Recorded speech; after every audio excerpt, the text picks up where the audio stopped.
Nagpur police आयुक्तालयाच्या operation thunder एकत्र येऊया नशामुक्त समाज घडवूया या विशेष मोहिमेअंतर्गत गुन्हे शाखा युनिट क्रमांक 2च्या पथक सातत्याने कारवाया करीत आहे। 29 एप्रिल रोजी सायंकाळच्या सुमारास युनिट क्रमांक 2चे अधिकारी आणि कर्मचारी गुन्हेगारांच्या शोधात पेट्रोलिंग करीत असताना त्यांना गोपनीय माहिती मिळाली। ही माहिती अशी होती की गिट्टीखदान पोलीस ठाण्याच्या हद्दीत गोरेवाडा रोडवरील वॉटर फिल्टर समोर एक इसम अंमली पदार्थ विक्रीसाठी ग्राहक शोधतोय। माहितीच्या आधारे पोलिसांनी तात्काळ सापळा रचत घटनास्थळी धाव घेतली। तेथे एका होंडा शाईन दुचाकीवर बसलेला संशयित इसम आढळून आला। पोलिसांनी त्याला ताब्यात घेत चौकशी केली असता त्याने आपले नाव रविशंकर श्री सियाराम यादव वय वर्ष 33 राहणार गिट्टीखदान असे सांगितले। पंचासमक्ष झडती घेतली असता आरोपीच्या दुचाकीच्या डिक्कीत एक पिशवी तब्बल 750 ग्राम गांजा आढळून आला।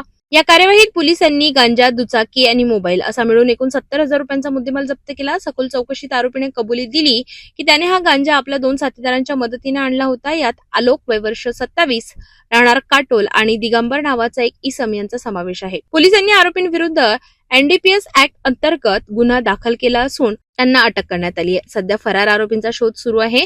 संपूर्ण कार्यवाही नागपूर शहर पोलीस आयुक्तांच्या मार्गदर्शनाखाली गुन्हे शाखा युनिट क्रमांक 2च्या पथकाने यशस्वीरित्या केली।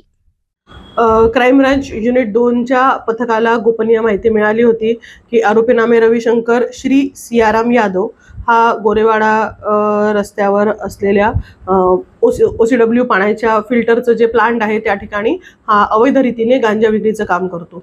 प्राप्त माहितीची खात्री करण्याकरता आमची टीम ही जेव्हा रवाना झाली तेव्हा त्यांची खात्री झाली की आरोपी हा अवैधरित्या गांजा बाळगून आहे आणि तो गांजा विक्रीचं काम करतो आहे।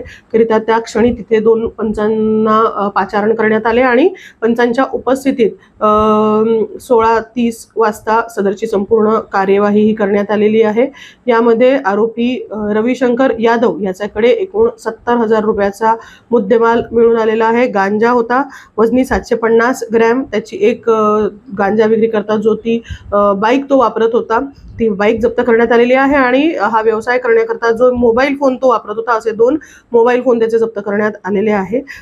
सदरच्या कारवाईच्या अनुषंगाने गुन्हा दाखल हा पोलीस स्टेशन गिट्टीखदान येथे करण्यात आलेला असून त्याचा पुढील तपास पोलीस स्टेशन गिट्टीखदाचे अधिकारी करीत आहेत। सदरचा गांजा हा आरोपी जी प्राथमिक तोंडी माहिती देतो त्याप्रमाणे तो काटोल येथे राहणारे दिगंबर महाराज यांचे कडून घेत असल्याचे सांगतो, परंतु दिगंबर महाराज यांना तो कधी भेटलेला नसून त्याचे हाताखालचा इसम आलोक हा त्याला नेहमी काटोल बस स्टँडच्या लगतच्या परिसरामध्ये मुद्देमाल देतो अशी त्यांनी माहिती दिलेली आहे। करिता सदर कारवाईमध्ये आम्ही आलोक नावाचा इसम आणि दिगंबर महाराज नावाचा इसम या दोघांना पण पाहिजे आरोपी म्हणून केलेले आहे।